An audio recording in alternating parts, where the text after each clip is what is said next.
প্রত্যেক মসজিদের বর্তমান সময়ের দিকে লক্ষ্য রেখে ইমাম সাহেবদের মাইনে বেশি করে দেবেন। ইমাম সাহেবদের মাইনে বেশি করে দেবেন।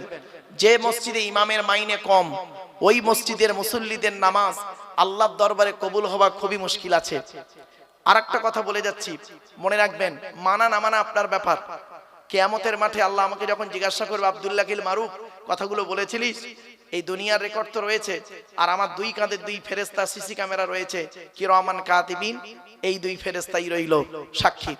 শুনে রেখে দিন, যে এলাকার মসজিদের ইমাম সাহেব হকের উপরে, না হকের উপরে নয়, হকের উপরে যদি ইমাম সাহেবের চোখের পানি পড়ে, ওই এলাকায় আল্লাহর গজব নাজিল হবে। অনুরোধ করে বলে যাচ্ছি, এজন্য আমি আব্দুল্লাহ কিল মারুফ আপনাদের এখানে এসেছি, আপনারা আমাকে ডেকে এনেছেন, আমি দু তিন ঘন্টার বন্ধু, কিন্তু আপনি জানবেন আপনাদের মসজিদের ইমাম সাহেব হচ্ছে 365 দিনের সুখ এবং দুঃখের বন্ধু। ঠিক না ঠিক? সুখ এবং দুঃখের বন্ধু। তাহলে গুরুত্বটা কোথায় দেবেন একটু বাড়ি থেকে ভাববেন। চলুন এগিয়ে যাচ্ছি। এরপরে আসছি, যারা যে মসজিদে আজান দেয় ওকে কি বলে? মুয়াজ্জিন।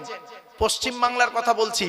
পশ্চিম বাংলায় অনেক মসজিদের মুয়াজ্জিনের আজান ভুল ভুল ভুল। অনেক মসজিদের মুয়াজ্জিনের আজান ভুল। এজন্য মুয়াজ্জিনদেরকে বলছি বারে বারে, আপনি হয় মুয়াজ্জিনগিরি করা ছেড়ে দিন, আর নইলে ইমাম সাহেবের কাছে বসে আজানটাকে শুদ্ধ করে নিন, ভুলকে সংশোধন করে নিন। আফসোস, ও মুয়াজ্জিনগিরি ছাড়বেও না, আর ভুল করেও যাবে, মানে শুদ্ধও করবে না। এটা খুব খারাপ জিনিস। ইসলাম এসেছে কি? ভুলকে সংশোধন করে অন্ধকার থেকে আলোর পথে আনার জন্যই ইসলাম এসেছে। এ কোরআন এসেছে কেন? আল্লাহ পাক কোরআনে বললেন, কিতাবুন আনজালনাহু ইলাইকা লিতুখরিজান নাসা মিনাজ যুলুমাতি ইলান নূর।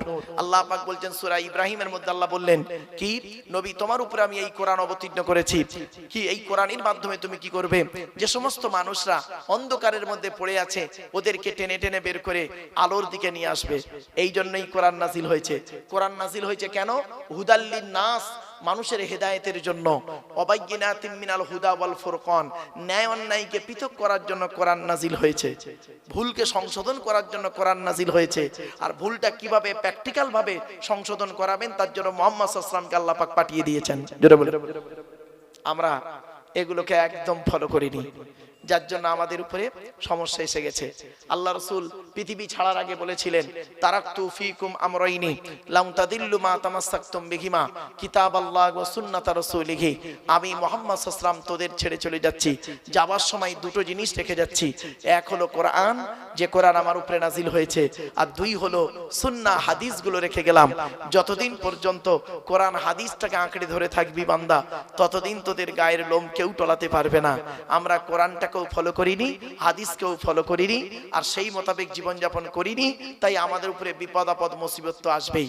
আল্লাহ পাক কোরআনে বলে দিয়েছেন, সূরা মুহাম্মাদের মধ্যে আল্লাহ পাক বলছেন কি, ইয়া আইয়ুহাল্লাযীনা আমানু, হে ঈমানদার বান্দাগণ, আতিউল্লাহ ওয়া আতিউর রাসূল ওয়া লা তুবতিলু আমালাকুম।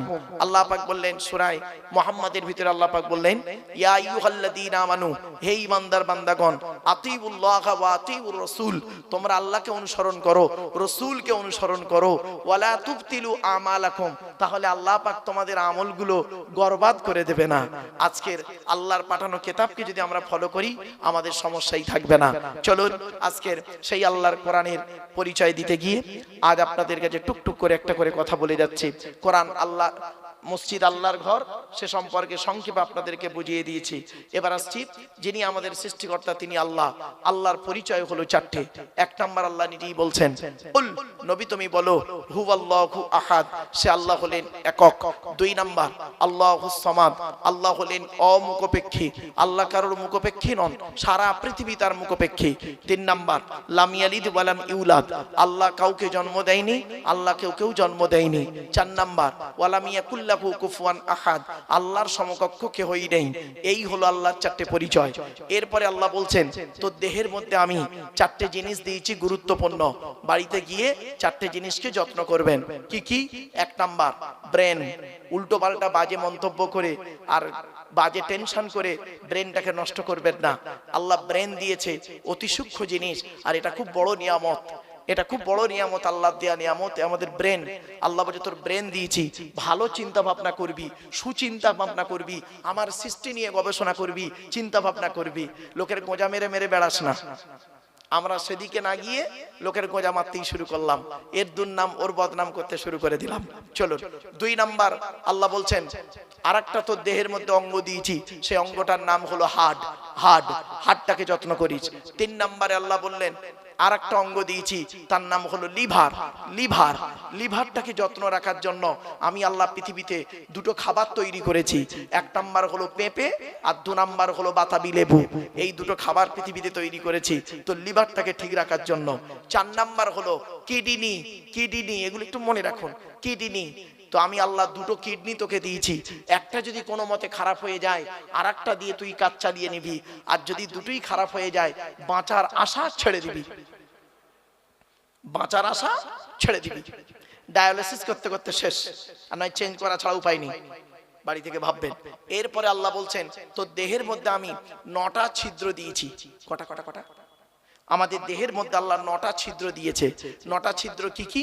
2 চোখ, 2 নাক, 2 কান, একটা গাল, সামনে পেছনে, এই হলো 9টা ছিদ্র।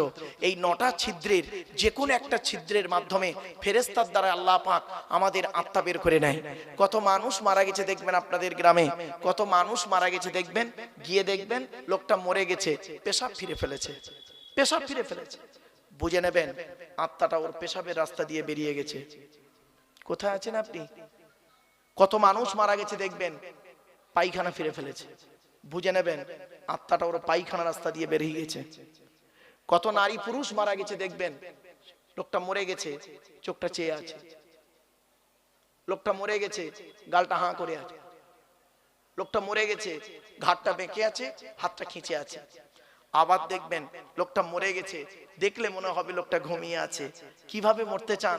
ঈমান নিয়ে যদি কবরে যেতে চান, দয়া করে কোরআন হাদিসের কথাগুলো শুনে, ইজমা কিয়াসের কথাগুলো শুনে আমল করে বাড়ি যান। চলুন বাপেরা, এরপরে আল্লাহ বলছেন তোর দেহের মধ্যে আমি 3টে জিনিস দিয়েছি আলাদা। 1 নাম্বার কি? ব্লাড গ্রুপ আলাদা। এজন্য আপনাদেরকে বলি হিন্দু মুসলিম ঝগড়া মারামারি না করে একে অপরের সঙ্গে মিলেমিশে থাকবেন। দুনিয়াতে চলতে গেলে একে অপরের মুআশরাত মুআমালাত, একে অপরের প্রতি ভালো সম্মান শ্রদ্ধা রাখবেন, একে অপরের বিপদে ঝাঁপিয়ে পড়বেন। কিসের হিন্দু কিসের মুসলিম মারামারি করেন? আপনারা কি জানেন হিন্দুদের রক্তের ভিতরে মুসলমানদের রক্ত আছে, আর মুসলমানদের রক্তের ভিতরে হিন্দুদের রক্ত ঢুকে আছে। আপনাদের এলাকায় ব্লাড ডোনেশন ক্যাম্প হয়, রক্তদান শিবির হয়, তা ব্লাড যখন নেওয়া হয় তখন বলা হয় নাকি এই ও হিন্দু ওর রক্ত আলাদা কর, ও মুসলিম ওর রক্ত আলাদা কর, বলে নাকি? আরে ব্লাডের মধ্যে কাস্টের কোনো ডিভাইডেড থাকে না, ব্লাডের মধ্যে কালারের কোনো ডিভাইডেড থাকে না, ব্লাডের মধ্যে জেন্ডারের কোনো ডিভাইডেড থাকে না, ব্লাডের মধ্যে গ্রুপের ডিভাইডেড করা হয়। ব্লাডের 4টে গ্রুপ, এ বি আর ও, প্রত্যেকটার -+। এখানে অনেক মানুষ বসে আছে, দাঁড়িয়ে আছে, ও নিজের ব্লাড গ্রুপ কি ও নিজেও জানে না। আফসোস, দুঃখ লাগে। আর মুসলমানরা তো এদিকেই পিছিয়ে, মুসলমান লেখাপড়ায়, শিক্ষা দীক্ষা, চিন্তা ভাবনা, গবেষণায় পিছিয়ে। ছোট্ট একটা উদাহরণ দিচ্ছি, রেগে যাবেন না কেউ। আচ্ছা, বর্তমান পৃথিবীতে ইহুদিদের সংখ্যা বেশি না মুসলমানদের সংখ্যা বেশি? বলুন না, একটু কথা বলো। ইহুদিদের সংখ্যা বেশি না মুসলমানদের সংখ্যা বেশি? মুসলিমদের সংখ্যা বেশি। এক কোরআন, এক মুহাম্মদ সাল্লাল্লাহু আলাইহি ওয়াসাল্লাম থেকে 200 কোটি এখন মুসলমান, ঠিক না ঠিক?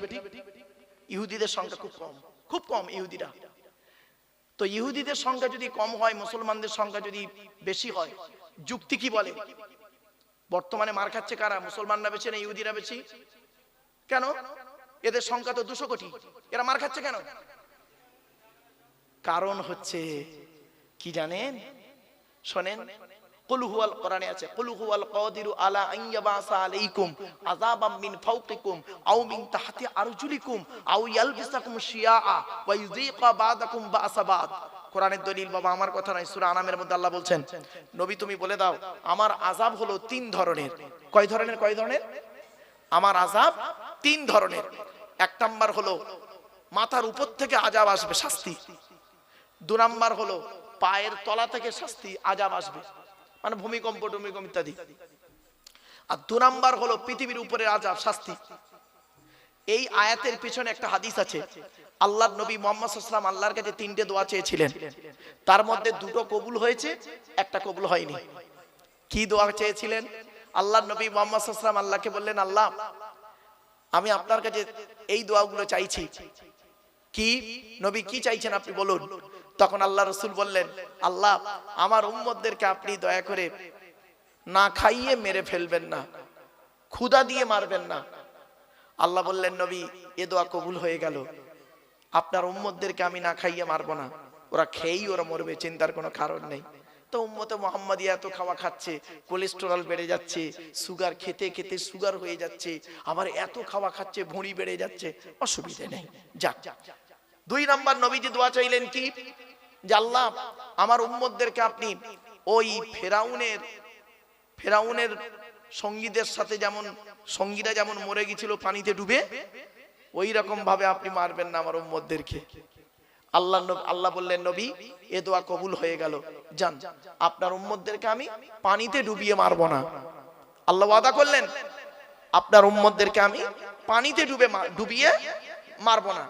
যদি 2-1টা কোনো কারণে মরে যায় তাহলে শহীদের মর্যাদা সে পেয়ে যাবে। চলো বলো, হয়ে গেল। 3 নাম্বার দোয়াটা চেয়েছিলেন কি জানেন? এইটা কবুল হয়নি। সেটা বলেছিলেন, আল্লাহ আমার উম্মতরা যেন নিজেদের মধ্যে মারামারি করে না মরি। আল্লাহ বললেন, নবী এটা আর কবুল হলো না। বড় দুঃখ লাগে কি জানেন? এই কোরআন পাঠালো আল্লাহ কোরআনে বললেন, ওয়াতাসিমু বিহাবলিল্লাহি জামিয়াম ওয়ালা তাফাররাকু, তোমরা আল্লাহর রশিকে মজবুত করে ধরো, আল্লাহর কোরআন নবীকে অনুসরণ করে মজবুত করে ধরো, নিজেদের মধ্যে মারামারি ঝগড়া করিও না। আর আমরা কি করলাম জানেন? এই কোরআনকে নিয়ে সারা পৃথিবী গবেষণা করলো। America, London, France, Britain, Japan, Jordan, জার্মানির ঠান্ডা করে বসে বসে কোরআন কিনে গবেষণা করলো। কারা করলো? Humphry Davy, Michael Faraday, Einstein, Isaac Newton, doctor Maurice Bucaille, mister Cook, mister Jabirin, mister Campbell, Raja Rammohan Roy, Ishwarchandra Vidyasagar, Rabindranath Tagore, Acharya Jagadish Chandra Bose, Francis Drake, William স্কিথমুর, Williams Harvey, Thomas, George Bernard, এরা কোরআন কিনে গবেষণা করলো। আর আমরা কিছু মৌলবি, সকলে নয়, ভুল হবে বলা, আমরা কিছু মৌলবি কি করলাম? এই কোরআনটাকে নিয়ে তেল পড়া, পানি পড়া, ওয়াজ করা, খতম পড়া, তাবিজ মোড়া, ঘর বন্ধ করা, আর নিজেদের মধ্যে মারামারি করা। কিরকম মারামারি?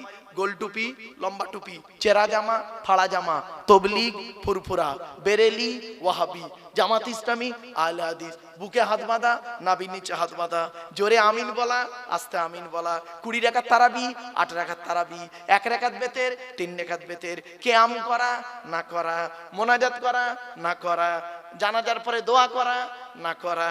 এ ওর বলে কাফের, ওর বলে কাফের। ঠিক না ঠিক? আমার বাপেরা অনুরোধ করে বলে যাচ্ছে, এইগুলো থেকে একটু সরে এসে আল্লাহর কোরআন মোতাবেক, রাসূলুল্লাহ সুন্নাহ মোতাবেক একটু জীবনযাপন করি চলুন। ওই সমস্যাযুক্ত জিনিসে থেকে একটু এড়িয়ে থাকবেন। এজন্য আপনি আমার বক্তব্যতে আপনি কোনোদিন পাবেন না। আমি এখানে বসে বসে বলছিলাম যে আমি বিতর্কিত আলোচনাগুলো কেন রাখি না স্টেজে, জানেন কেন রাখি না? আমি কি রাখতে পারি না? সব পারি গো বাপ, আল্লাহ আমার ক্ষমতা দিয়েছে, কিন্তু আমি রাখি না। কেন জানেন? সামান্য টুপি নিয়ে মারামারি করে কি করব? আরে ইসলামে আছে মাথায় কিছু দিয়ে নামাজ পড়। আমরা কি করলাম? ইসলাম বলছে দেখ না ও মাথায় কিছু দিয়েছে কিনা দেখতো। আমরা দেখলাম কি দিয়ে নামাজ পড়ছে, সেইটার উপরে ফতোয়া মারলাম।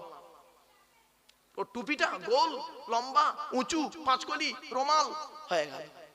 ইসলাম বলছে 70 ঢাকা ফরজ, কোরআন বলছে 70 ঢাকা কি? বলুন না, কথা বলুন। 70 ঢাকা লজ্জাস্থান ঢাকা কি? ফরজ। ইসলাম বলছে 70টা ঢেকেছে কিনা দেখতো, ও লজ্জাস্থান দেখা যাচ্ছে কি দেখ, ঢেকেছে কি দেখ। আমরা কি করলাম জানেন? কি দিয়ে ঢেকেছে তার উপরে ফতোয়া মারলাম। ও লুঙ্গি পরে নামাজ পড়ছে, ওর নামাজ কবুল হয়ে গেছে। ও পায়জামা পরে নামাজ পড়ছে, ওর নামাজ জান্নাতে ঢুকে গেছে। আর ও প্যান্ট পরে নামাজ পড়েছে, ও কাফের বেঈমান মুশরিক হয়ে গেছে। ব্যাস হয়ে গেল। এই তো হয়েছে আমাদের অবস্থা। এজন্য আপনাদের আমি অনুরোধ করে বলে যাচ্ছি, চেষ্টা করুন আল্লাহর কোরআন, নবীর সুন্নাহ মোতাবেক, হাদিস মোতাবেক কথাগুলো আলোচনা করতে, শুনতে, বুঝতে, আমল করতে যেন আল্লাহ তৌফিক দান করে। বলুন আল্লাহুম্মা আমিন। এবার আসছি, আল্লাহ বলছেন তো দেহের মধ্যে 3টে জিনিস আলাদা। 1 নাম্বার কি? ব্লাড গ্রুপ আলাদা। 2 নাম্বার কি? শুনে নিন, চোখের রেটিনাটা আলাদা, চোখের রেটিনা এটা আলাদা, এক নাই কারো। কোরআনে দলিল। 3 নাম্বার হলো ফিঙ্গারপ্রিন্ট। আধার কার্ড করার সময় ফিঙ্গারপ্রিন্ট দিয়েছিলেন, এই ফিঙ্গারপ্রিন্ট আলাদা কোরআনে আছে। আয়াহসাবুল ইনসানু আল্লাহ নাজমা ইজওয়ামা বালা কাদিরিনা আলা আন নুসাউবিয়া বানানা। সূরা কিয়ামার মধ্যে আল্লাহ বলছেন, মানুষ কি মনে করেছে আমরা মরে গেলে পচে গেলে হাড় হয়ে যাব, পুড়ে ছাই হয়ে যাব, কিয়ামতের মাঠে আল্লাহ তুলতে পারবে না?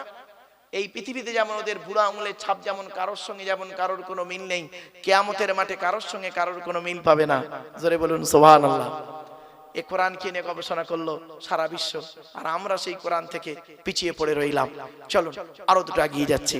তাই আল্লাহ রাব্বুল আলামিন বলছেন, হে আব্দুল্লাহ কিল মারুফ, তুই এই উত্তর 24 পরগনার লোকেদের আমার কোরআনের বাণী কতটা শোনাবি, আমার নিয়ামতের কথা কি শোনাবি রে ওদের, তুই শেষ করতে পারবি?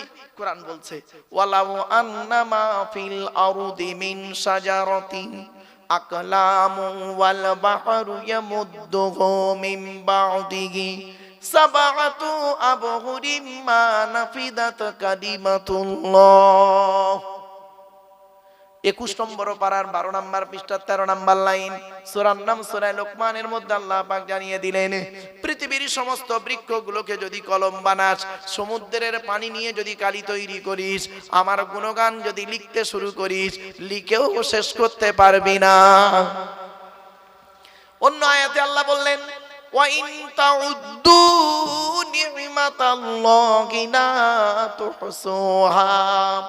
আল্লাহ পাক বললেন, পৃথিবীর নিয়ামতগুলোকে যদি তোরা গণনা করতে শুরু করিস, গুণেও শেষ করতে পারবি না।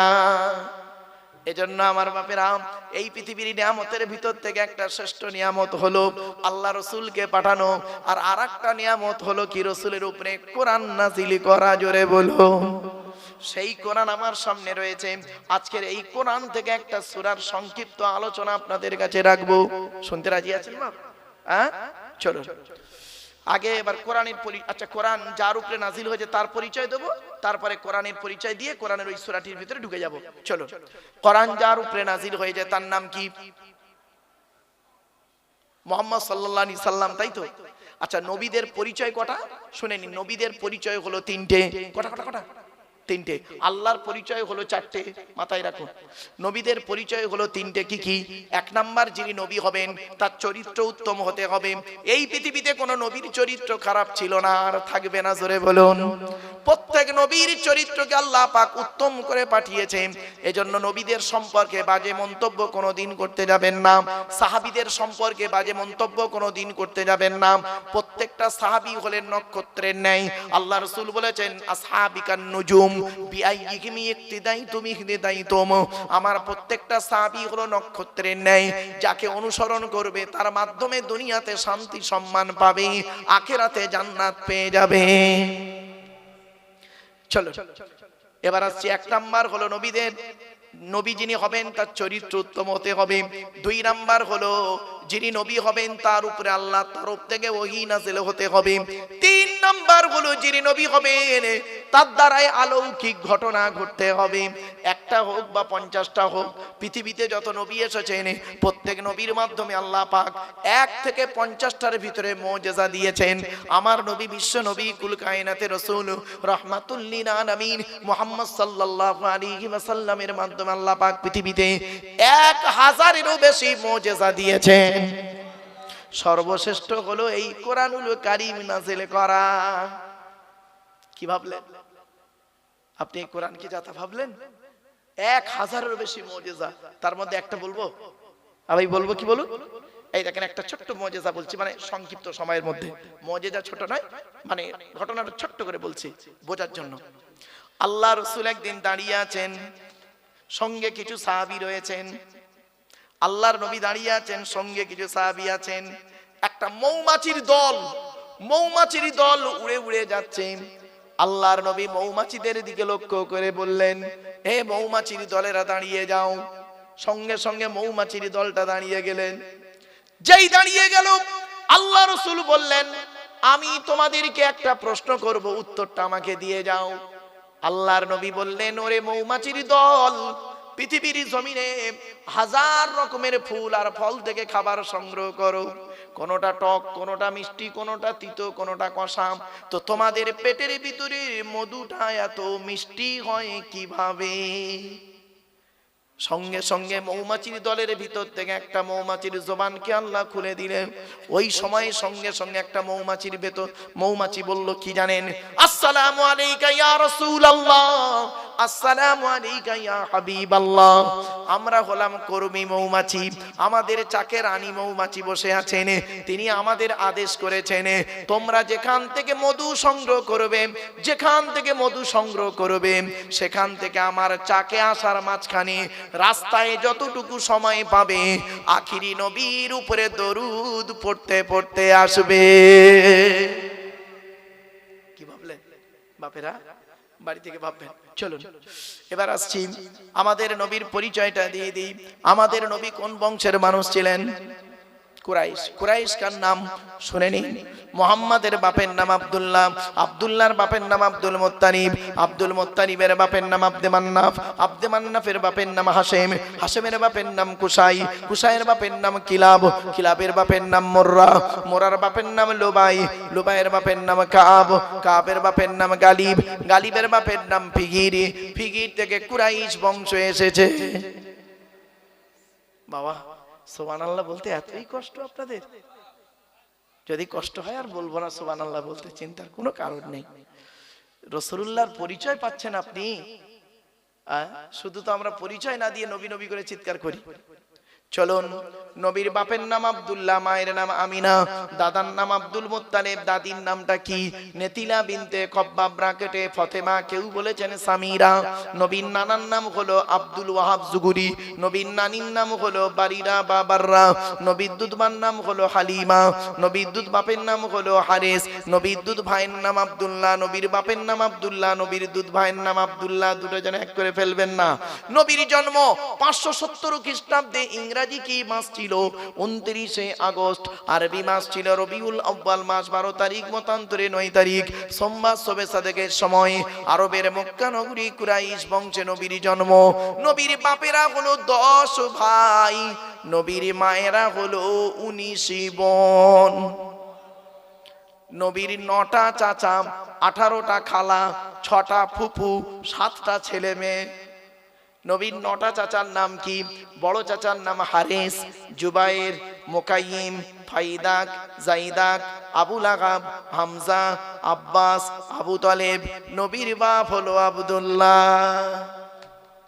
নবীর 7টা ছেলে মেয়ে, 3টে পুত্র সন্তান, 4টে কন্যা সন্তান। 3টে পুত্র সন্তানের নাম কি?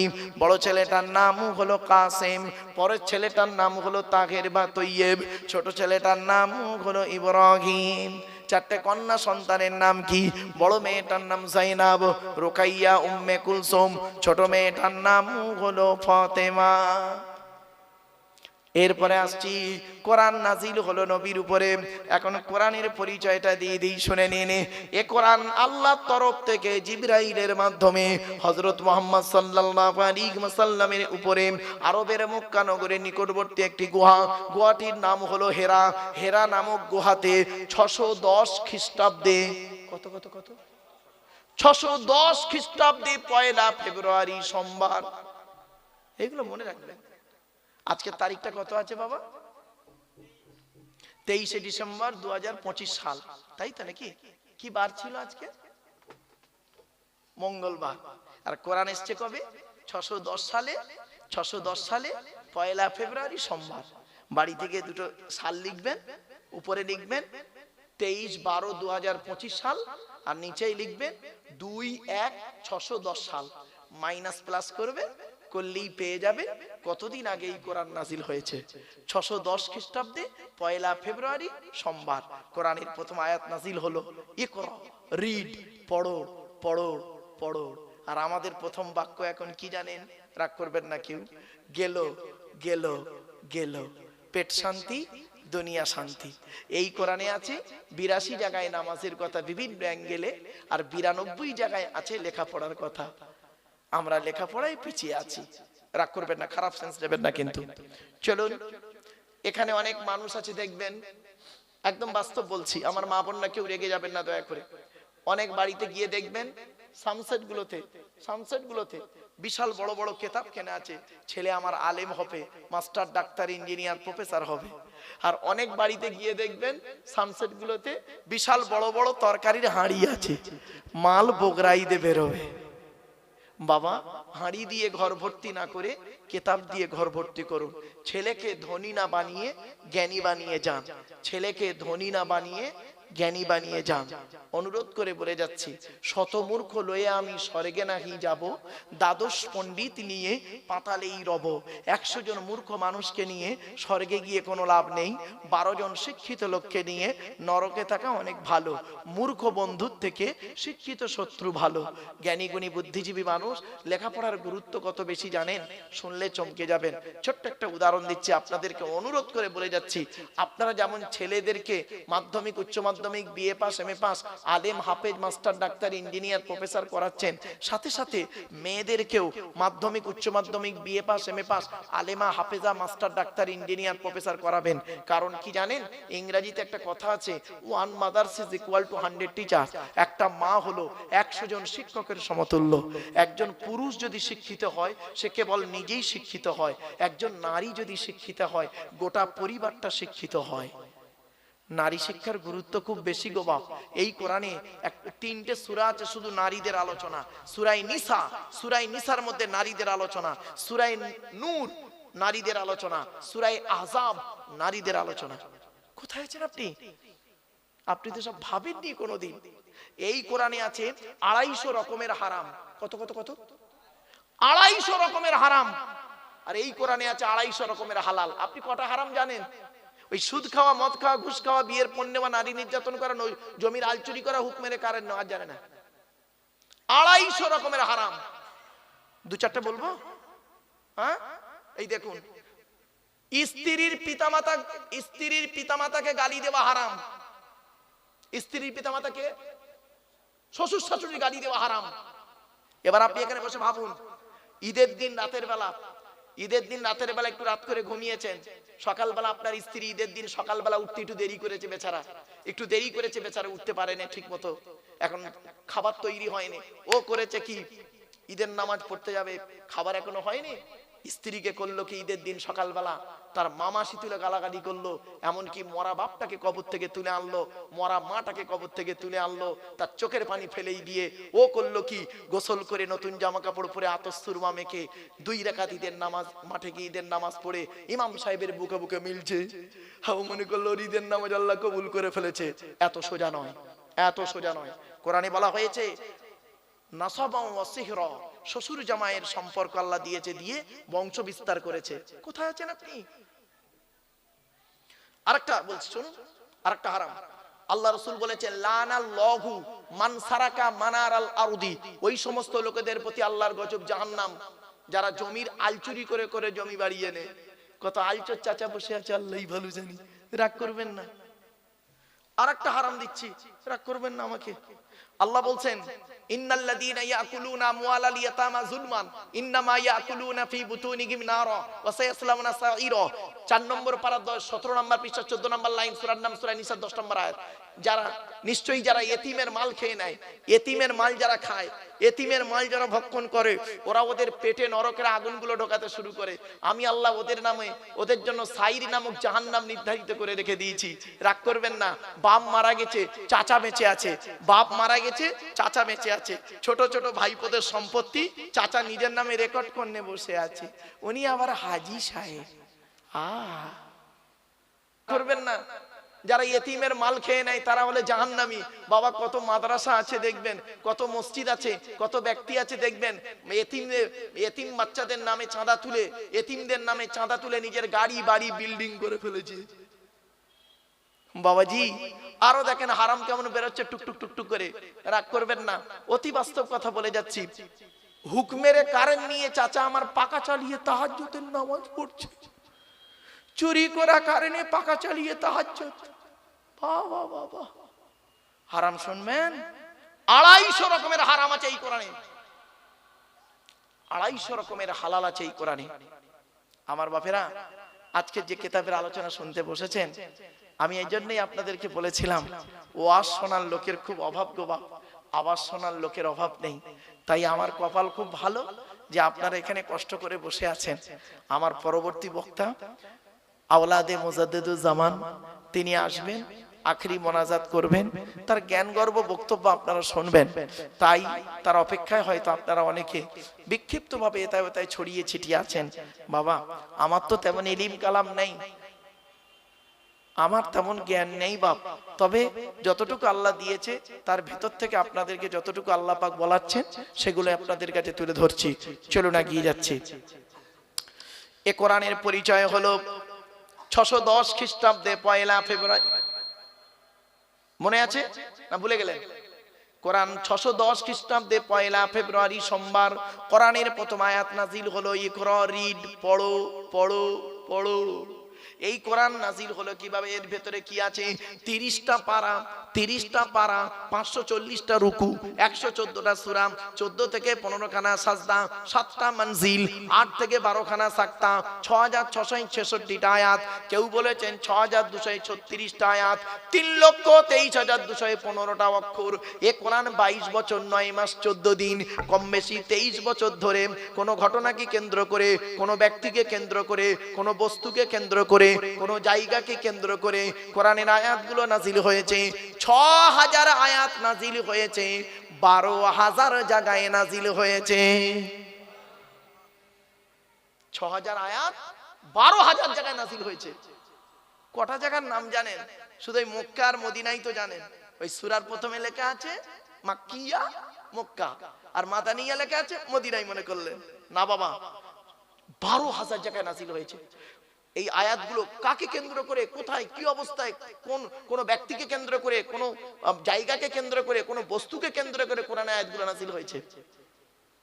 একটা বলবো, আবার বলবো কি বলুন না একটু? হ্যাঁ, শুনুন।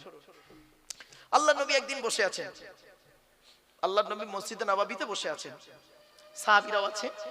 নবীর ডান দিকে বসতেন হযরত আবু বকর সিদ্দিক রাদিয়াল্লাহু তাআলা আনহু, ডান দিকে বসতেন। আর বাম দিকে বসতেন হযরত উমর ফারুক রাদিয়াল্লাহু তাআলা আনহু। আর সামনে বসতেন হযরত উসমান গনি রাদিয়াল্লাহু তাআলা আনহু, হযরত আলী কাররামাল্লাহু ওয়াজহু রাদিয়াল্লাহু তাআলা আনহু। ঠিক এই চারজন চারদিকে বসতেন। আল্লাহর নবীর ডান দিকে বাঁ দিকে যেজন সাহাবী বসতেন তারা হলেন নবীজির শ্বশুর। কি বললাম বাবা? শ্বশুর। কারণ হযরত আবু বকর সিদ্দিক রাদিয়াল্লাহু তাআলা আনহুর কন্যা আম্মা জান আয়েশাকে নবীজি বিবাহ করেছিলেন। আচ্ছা, নবীর স্ত্রীরা হলো আমাদের কে? আম্মা জান। কে বললাম বাবা? আম্মা জান। এখন প্রমাণ কি? এই কোরআনে আল্লাহ বলেছেন, আমি বলিনি, কোরআন বলছে। দেখুন 21 নম্বর পারা 17 নম্বর পৃষ্ঠা, সূরার নাম সূরা আহজাব। আল্লাহ বলছেন আন-নাবিয়্যু আউলা বিল মুমিনিন ওয়া আজওয়াজুহু উম্মাহাতুহুম। মুমিনদের কাছে সর্বোত্তম হলো নবী, আল্লাহর পরে নবী। আর ওয়াজওয়াজুহু, নবীর স্ত্রীরা হলো উম্মাহাতুহুম, তাদের মায়ের মতো। এজন্য আমরা বলি আম্মা জান আয়েশা, আম্মা জান খাদিজা, আম্মা জান হাফসা। এটা মাথায় রাখুন। চলো, তো হযরত আবু বকর সিদ্দিক রাদিয়াল্লাহু তাআলা আনহু বলেন আল্লাহর নবীর শ্বশুর। এখন একটু ছোট্ট জিনিস শিখিয়ে দিই আপনাদের। এখন নবীজি বয়সে বড় না হযরত আবু বকর সিদ্দিক রাদিয়াল্লাহু তাআলা আনহু বয়সে বড়? বলেন বলেন। আরে ভুল হোক না ভাই, আবু বকর বড় আপনাদের কাছে, তো মানে সম্মানের দিক থেকে তো নবী বড়, আমি এটা বলছি, অস্বীকার করছি না। 100% নবী বড় সম্মানের দিক থেকে, কিন্তু বয়সে, দিন রাত্রির বয়সের দিক থেকে কে বড়? আবু বকর বড় আপনাদের কাছে। না বাবা, ভুল ধারণা, শুনে নিন। আল্লাহর নবী আবু বকরের থেকে বয়সে বড়। কতদিনে? শিখে নিন। আমি বলেছিলাম না, আমার ওয়াজ শুনতে এলে একটু সময় লাগবে, বলে দিচ্ছি, সময় লাগবে, ধৈর্য লাগবে, একটু ব্রেন লাগবে। কে আবু বকর বড়? আবু বকর সিদ্দিক রাদিয়াল্লাহু তাআলা আনহু নবীর থেকে বয়সে বড়। কতদিনের বড়? শুনে নিন, 2 বছর 2 মাস 10 দিন। কত বললাম? কত বললাম বলুন একটু? 2 বছর 2 মাস 10 দিনের বড় হলো হযরত রাসূল করিম সাল্লাল্লাহু আলাইহি ওয়াসাল্লাম, আর 2 বছর 2 মাস 10 দিনের ছোট হলো হযরত আবু বকর সিদ্দিক রাদিয়াল্লাহু তাআলা। তাহলে দুনিয়ার দিন রাত্রির গণনা তো ছোট, আর সম্মানের দিক থেকেই তো সাহাবী আপনারা জানেন। ব্যাস, চলো। তো এবারে সব বসে আছেন মসজিদে নববীতে। মদিনার তৎকালীন সময়ের সবথেকে ধনী লোক, প্রচুর টাকার মালিক, প্রচুর টাকার মালিক। সাহাবীটার নাম কি শুনলেন? সাহাবীটার নাম হলো হযরতে আমর জামুহ রাদিয়াল্লাহু তাআলা আনহু। কি বললাম বাবা, একটু বলেন, উচ্চারণটা করেন। আমর জামুহ, বলুন বাবা বলুন। এই নামটা মনে রাখবেন। কেন এই দুবার তিনবার করে বলছি জানেন? যাতে করে ব্রেনে থাকে। হযরতে আমর জামুহ রাদিয়াল্লাহু তাআলা আনহু নবীর এক সাহাবী। উনি উহুদের যুদ্ধে শহীদ হয়েছিলেন। উহুদের যুদ্ধে শহীদ হয়েছিলেন। কপালে এখানে তীর লেগেছিল, তীর লেগে উনি শহীদ হয়েছিলেন। ওনার মাটি দেওয়া হয়ে গেছে। মাটি দেওয়ার শহীদ হওয়ার 35 বছর পরে, কত বছর? 35 বছর পরে ওনার লাশটা যখন তোলা হচ্ছে, দেখা যাচ্ছে সেই টাটকা রক্ত যেমন সেই যেদিন শহীদ হয়েছিলেন সেদিন যেমন টাটকা রক্ত, তাজা রক্ত বেরোচ্ছেন, আজও পর্যন্ত সেই তাজা রক্ত বেরিয়ে যাচ্ছে। জোরে বলো। এজন্য আপনাদের বলে যাচ্ছি, কয়েক কটা দেহ মাটি খেতে পারে না, টাটকা থাকে, পচে না। এক নাম্বার, নবীদের দেহ মোবারক মাটি খেতে পারে না, টাটকা থাকে। সুবহানাল্লাহ বলা গেল না? 2 নাম্বার, শহীদানদের দেহ মোবারক মাটি খেতে পারে না, টাটকা থাকে। এইজন্য আল্লাহর রাস্তায় যারা শহীদ হয়েছে তাদের সম্পর্কে কোনো বাজে মন্তব্য করবেন না কোনোদিন। কোরআনের দলিল, কোরআনে বলা হয়েছে লা তাকুলু লিমান ইউক্তালু ফি সাবিলিল্লাহি আমওয়াত বাল আহইয়াউম ওয়ালাকিন লা তাশউরুন। 2 নম্বর পারা 2 নম্বর পৃষ্ঠা 13 নম্বর লাইন, সূরার নাম সূরা বাকারা। আল্লাহ বলছেন যারা আল্লাহর রাস্তায় নিজের জীবনকে বিলিয়ে দিয়েছে তাদেরকে তোমরা মৃত বলো না, বরং তারা জীবিত, তোমরা তা অনুভব করতে পারো না। তারা কবরে কি খায় কোরআন জানিয়ে দিয়েছে। 4 নম্বর পারার 11 নম্বর পৃষ্ঠা 10 নম্বর লাইন, সূরার নাম সূরা ইমরান। লা তাহসাবান্নাল্লাযীনা কুতিলু ফি সাবিলিল্লাহি আমওয়াতা বাল আহইয়াউন ইনদা রাব্বিহিম ইরযাকুন। আল্লাহ পাক বলছেন যারা আল্লাহর রাস্তায় নিজের জীবনকে বিলিয়ে দিয়েছে তাদেরকে তোমরা মৃত বলো না, মৃত বলে ধারণাও করো না, বরং তারা জীবিত, আল্লাহর তরফ থেকে খাবার প্রাপ্ত হয়। তাহলে 3 নাম্বার হলো, এই 2 নাম্বার হলো শহীদানদের দেহ মোবারক মাটি খেতে পারে না। 3 নাম্বার, মোকাম্মাল কোরআনে হাফেজের দেহ। কি বললাম বাবা? মোকাম্মাল কোরআনে হাফেজ। ওই ছেঁচড়া মার্কা হাফেজ সাহেবের কথা বলিনি বাবা। হাফেজ সাহেব হয়ে মসজিদে ইমামতি করছেন আর পাশের বাড়ির মেয়েটার প্রেগন্যান্ট করে দিল, ওই ছেঁচড়া হাফেজ সাহেবের কথা বলিনি আমি। মোকাম্মাল কোরআনে হাফেজের দেহ মাটি খেতে পারে না। শুনে রেখে দিন, এই হাফেজ সম্পর্কে প্রশ্ন এলো। গতকালকে আমার জলসা ছিল আসামে, শোনিতপুর জেলায়। তো কটা ছেলের মাথায় আমি পাগড়ি দিলাম, তো ওরা বললো হুজুর আপনাকে এই পাগড়িটা দেওয়া হবো। তো আমি পাগড়ি দেওয়ার পরে ওই হাফেজদের সম্পর্কে কোরআন এবং হাদিসের আলোকে কথাগুলো বলেছিলাম, কয়েক কটা কথা। তো 2-1টা কথা আপনাদের বলবো বাবা, হ্যাঁ শুনে নিন। রাসূল বলেছেন কিয়ামতের মাঠে হাফেজ সাহেবদের মতো শাস্তি কাউকে দেওয়া হবে না। কঠিন শাস্তি হবে ওই হাফেজ সাহেবদেরকে, যে হাফেজ সাহেবরা কি কোরআন ভুলে গেছে, কোরআন মুখস্থ করে কি করেছে, ভুলে গেছে। ভুলে কিভাবে? কোরআন তো আল্লাহর একটা নূর, কদ জাআকুম মিনাল্লাহি নূর, আপনারা কিতাবুম মুবিন। আর এই ফাআমিনু বিল্লাহি ওয়া রাসূলিহি ওয়ান নূর আল্লাযী আনজালনা। সূরা তাকাবুন, এই কোরআন হলো একটা নূর। কোরআনের অনেকগুলো নাম, তার মধ্যে একটা নাম হলো নূর। এই নূর আল্লাহ যাকে তাকে দেয় না, যাকে তাকে দেয় না। আর যাকে দেয় না তাকে আল্লাহ ভালোবাসে বলে দেয়। ইউতিল হিকমাতা মান ইয়াশা ওয়া মান ইউতাল হিকমাতা ফাকাদ উতিয়া খাইরান কাসীরা ওয়া মা ইয়াযাক্কারু ইল্লা উলুল আলবাব। 3 নম্বর পারা 4 নম্বর পৃষ্ঠা 14 নম্বর লাইন, সূরার নাম সূরা বাকারা। বাপেরা, এই কোরআন যার ভিতরে দেয় আল্লাহ, সে যদি কয়েক কটা কাজ করে আল্লাহ ওই নূরটা অন্তর থেকে কেড়ে নেয়। 1 নাম্বার কি জানেন? কোন হাফেজ সাহেব যদি জেনা করে, কোন হাফেজ সাহেব যদি হারাম খাবার খায়, কোন হাফেজ সাহেব যদি পাপ কাজে লিপ্ত হয়, কোন হাফেজ সাহেব যদি কোরআন তেলাওয়াত করতে ভুলে যায়, বুঝতে পারছেন না ভাষা? যারা হাফেজ আছেন বাবা, প্রত্যেক হাফেজ সাহেব যারা ভালো হাফেজ না, প্রতিদিন কমসে কম 5টা করে পারা তেলাওয়াত করতে হয়। খুব কম করে তেলাওয়াত করতে হবে 5 পারা, আর নইলে 3 পারা তো করতেই হবে। কখন সে ভুলে যাবে তার ঠিক নেই। আর হাফেজদের মর্যাদাটা কেমন শুনবেন, শুনুন। হাফেজদের মর্যাদা কি? কিয়ামতের মাঠে কোরআনের হাফেজদেরকে আল্লাহ বলবেন, জান্নাতের ভিতরে ঢুকিয়ে বলবেন, মোকাম্মাল হাফেজদের ডেকে বলবে তোমরা এই জান্নাতের সিঁড়িতে ওঠো, প্রথম সিঁড়িতে পা দাও, পা দেবে। তখন আল্লাহ বলবেন তুমি কোরআন তেলাওয়াত করতে করতে করতে করতে জান্নাতের সিঁড়িগুলো ভাঙো। সুবহানাল্লাহ বলেন।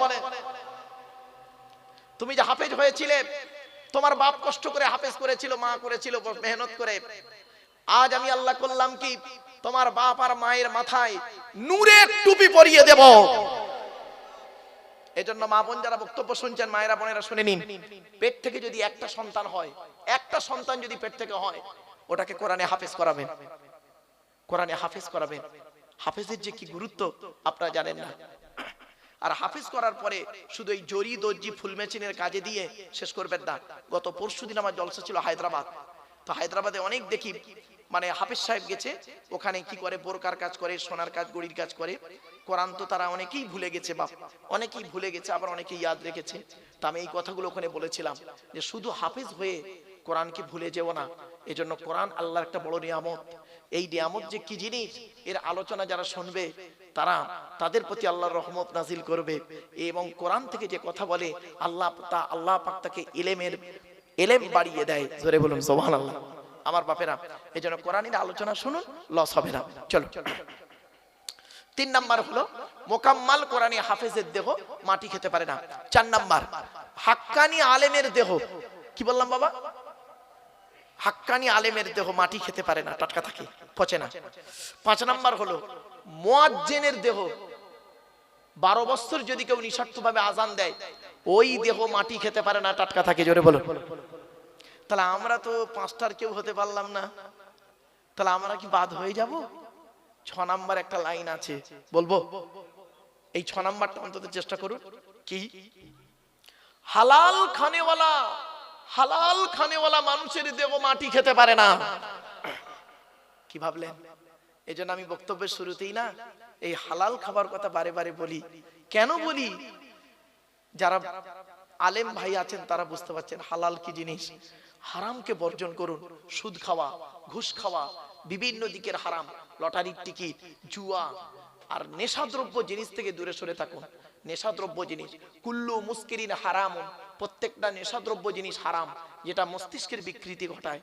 বাপেরা, নেশাদ্রব্য জিনিস থেকে সরে আসুন। অনেক নেশাদ্রব্য জিনিস এমন আছে, যেমন মানে কি বলবো, বিড়ি, সিগারেট, মানে তারপর তেরেঙ্গা, গুটকা ফুটকা এইসব খেয়ে তার ব্রেনটাকে এমন করে ফেলেছে, ও গুটকা না খেলে আপনার ওই কি বলবো আর সব কি বেরিয়েছে না, বিমল সিগনেচার এইসব না খেলে ওর ঘুম হয় না।